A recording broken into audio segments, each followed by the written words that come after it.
What's going on, everybody? Welcome back to TTP Sports.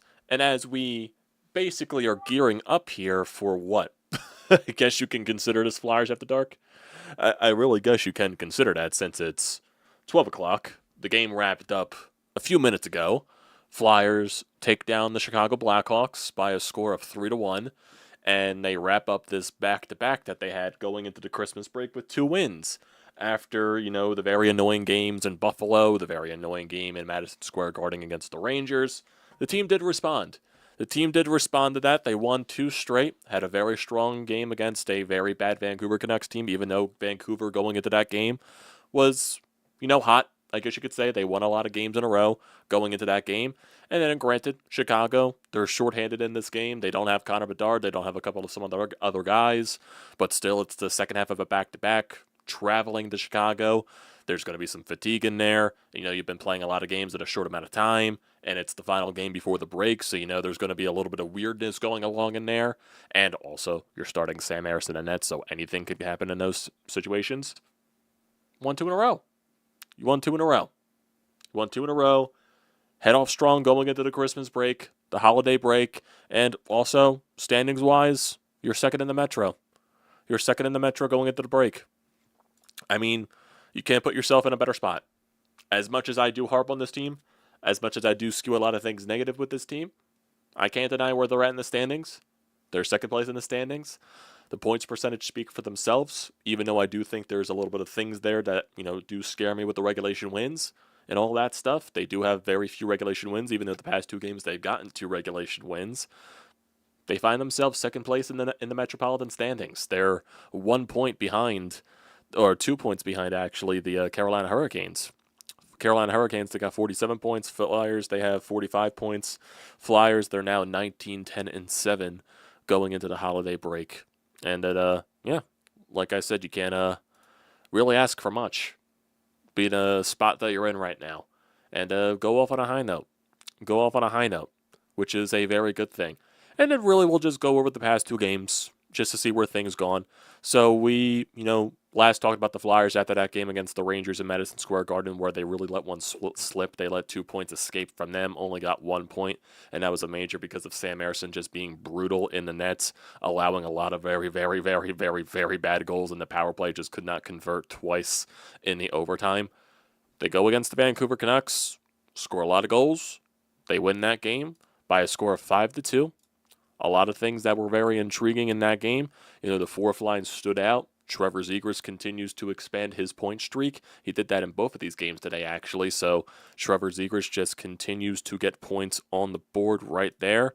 Who else? Carl Grundstrom continues to score goals. Owen Tippett yesterday had a insanely nasty goal against Vancouver. Broke some guy's ankles as he literally just turbocharged towards the net. And yeah, Matvei Michkov got on the board last night. Empty net goal.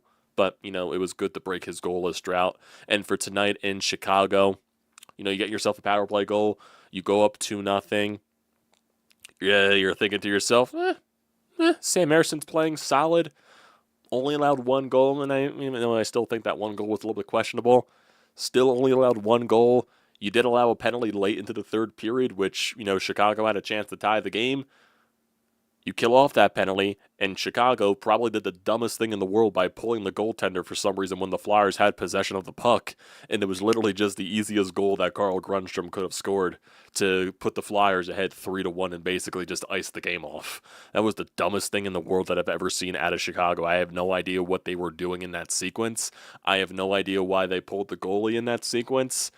And when the Flyers had possession of the puck, it was crazy. It was weird.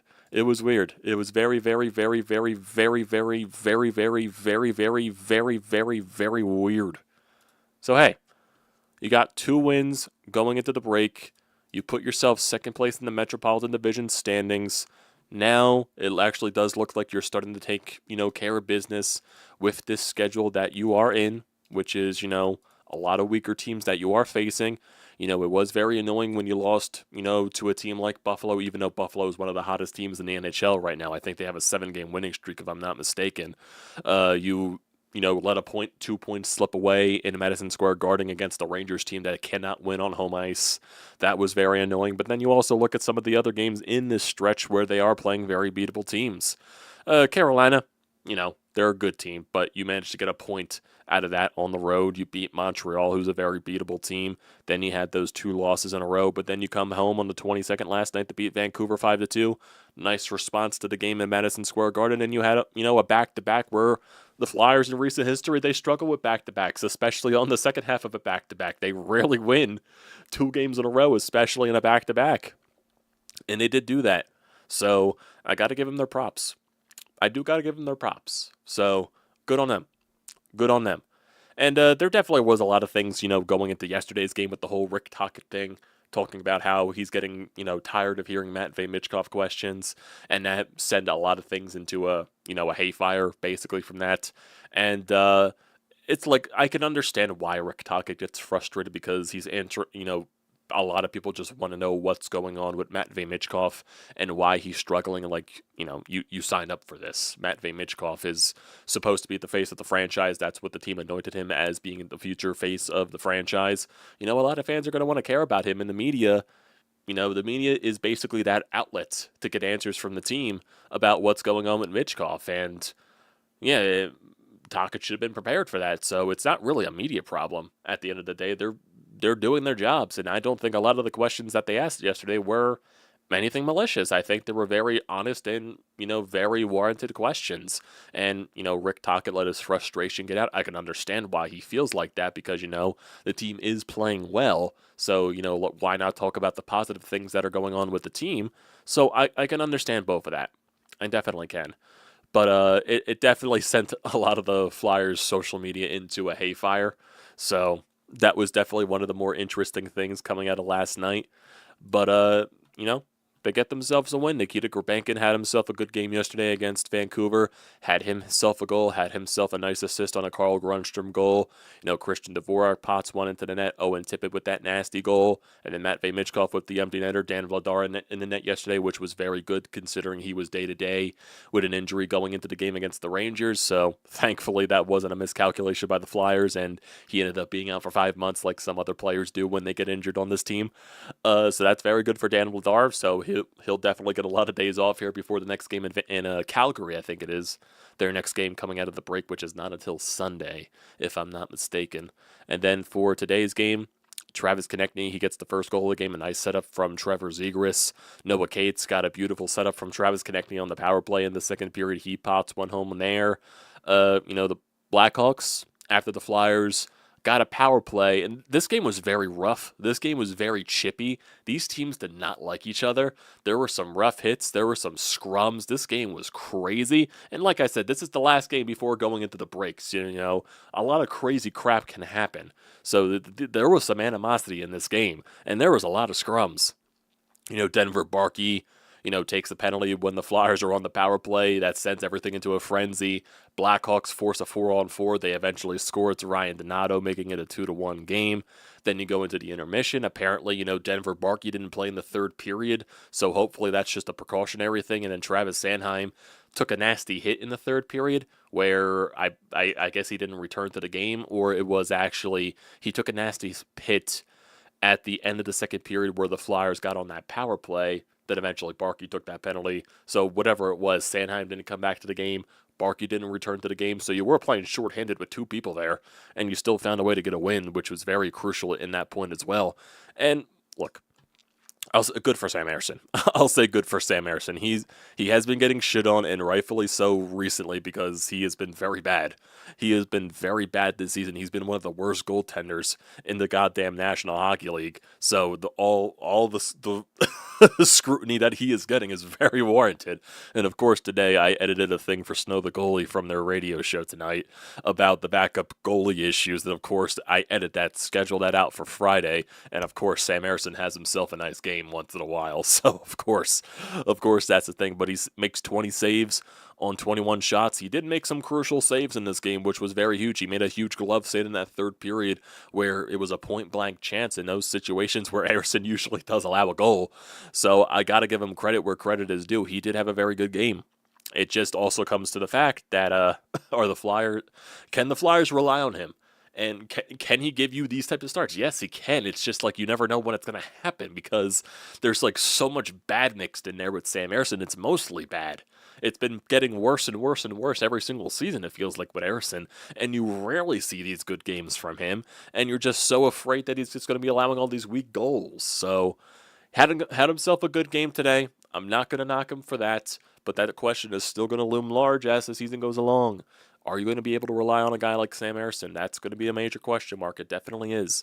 And it's a very warranted question mark. So there you go. So there you go right there.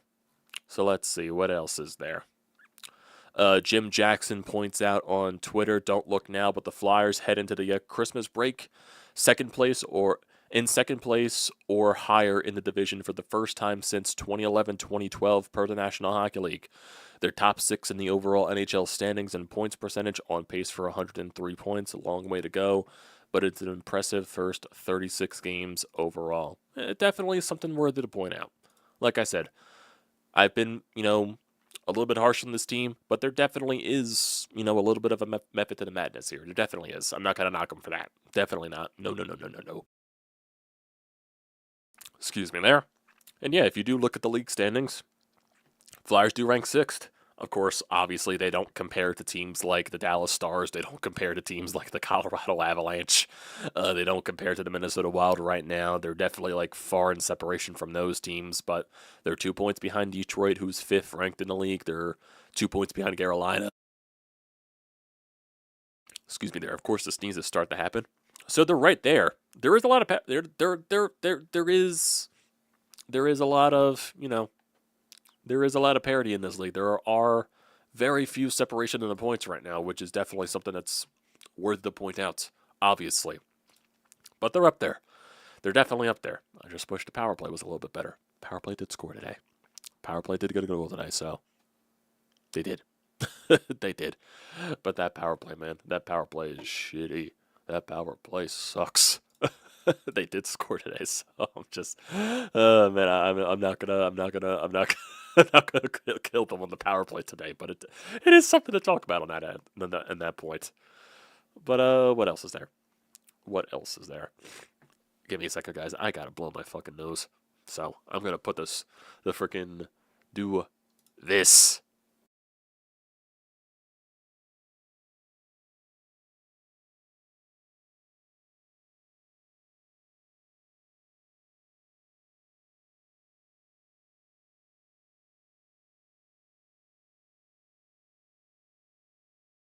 Much better. Much better. Oh, God, I hate that. I hate when that happens. The sneezes start. You gotta blow the nose. You get a little bit congested. It's disgusting. So, I apologize for that, but it's life. It's just life. So, yeah, with the standings, you're in a good spot. You're in a really good spot. And in terms of the Eastern Conference, you rank 3rd in the Eastern Conference, but look, it's like there's just so little separation right here. It's insane. So, in terms of everything else, you're 2 points ahead of the Washington Capitals, who are in the first wildcard spot. You're 3 points ahead of Florida, who's in the second wildcard spot. The other teams on the outside looking in, the Rangers, the Senators, the Devils, Boston, Buffalo's getting themselves involved in there as well. Pittsburgh looks like they're on their downward spiral into tanking for the rest of the season, so I'm assuming that is the case. Most likely they will win the draft lottery because that's just the way shit goes. Then you got the Toronto Maple Leafs, who have been terrible. Then you got the Columbus Blue Jackets, who have not been good. Then basically the Western Conference is where all the true juggernauts are, specifically like, Colorado and Dallas. Those are like the true, royalty of the league. Minnesota definitely is turning themselves into that, especially after the Quinn Hughes trade. So there definitely isn't besides those maybe 2.5 teams right there, 3 teams, there really isn't a team that really stands out above the rest. That's how that's how much parity there is in the league this year. It's crazy. Carolina, like I said, the Flyers are only 2 points separated with them and Detroit. It's crazy.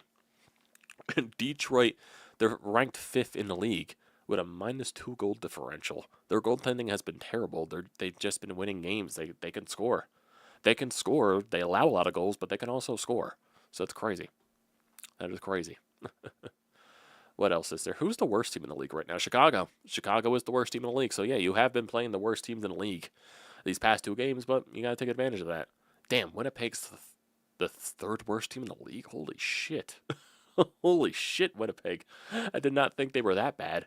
I know Connor Hellebuck was out for a little bit, but Jesus fucking Christ. Holy shit.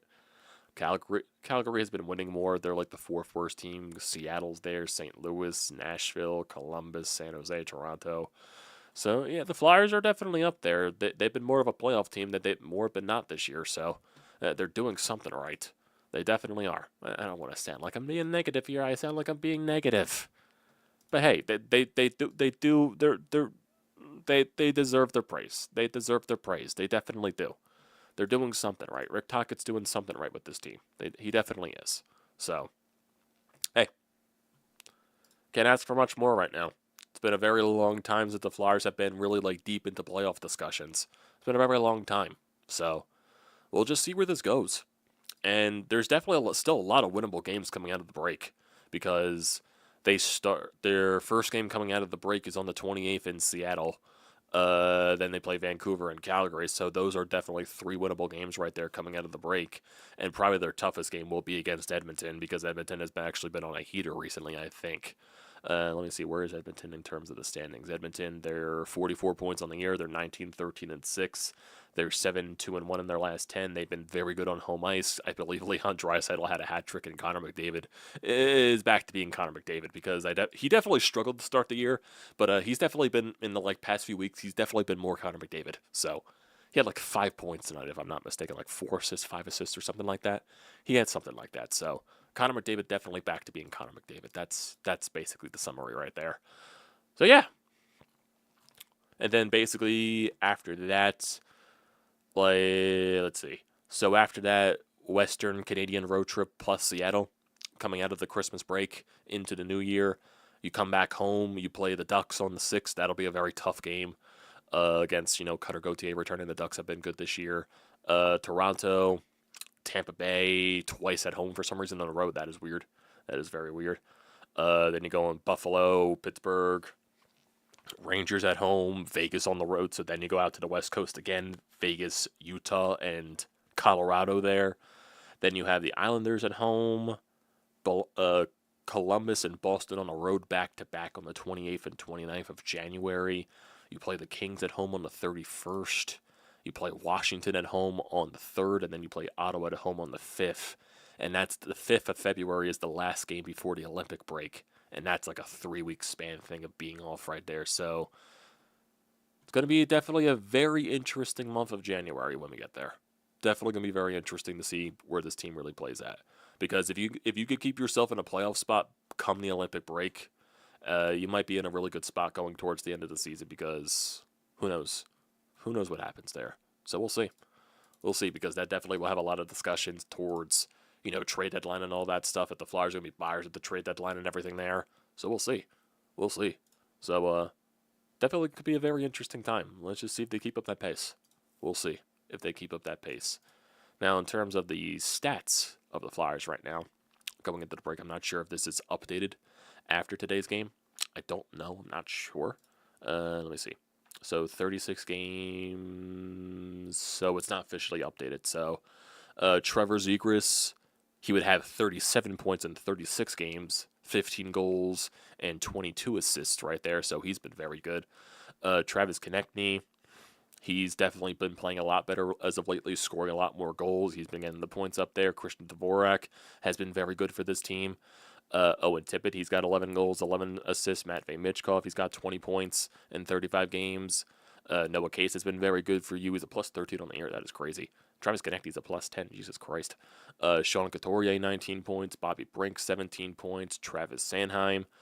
Jamie Drysdale. Dan Vladar still have been very good for you. And Sam Ersson has been Sam Ersson. That's basically it right there. So, yeah. We'll see.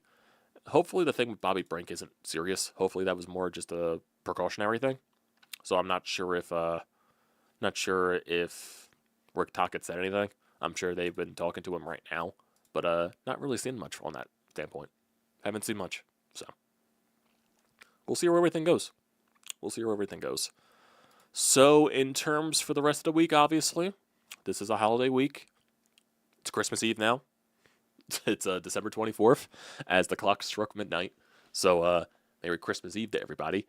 So, and in terms for the rest of the week, so let's see. Flyers, they don't play till Sunday. Eagles, they play Sunday as well against the Buffalo Bills. So we'll see where everything goes, if they're going to play the starters for that game or not. I would expect they do. I personally wouldn't, because I just don't think there's that much ramifications to play the starters. I don't think there's a shot for them to get the 2 seed. I think they're stuck with the 3 seed. So I would say just rest your starters. I'd rather get all those guys healthy for the playoffs. So we'll see where that goes. Flyers, like I said, they play on Sunday against Seattle at 8 o'clock. I believe Eagles, Bills, that's a 4:30 game. 4:25 game, if I'm not mistaken. So Sunday will be jam-packed. Then next week's New Year's, obviously. So, but then the Flyers, they have their road games. Eagles, they'll definitely play after the New Year, even though that last game of the season won't mean anything whatsoever. So we'll see. But I definitely do want to wish everybody here a Merry Christmas. Hopefully you guys do enjoy the next 2 days, Christmas Eve, Christmas Day, with your families, however you choose to celebrate everything. If you just stay home, you go out to families, you do anything else, you go to the movies or something like that, however you guys want to enjoy Christmas.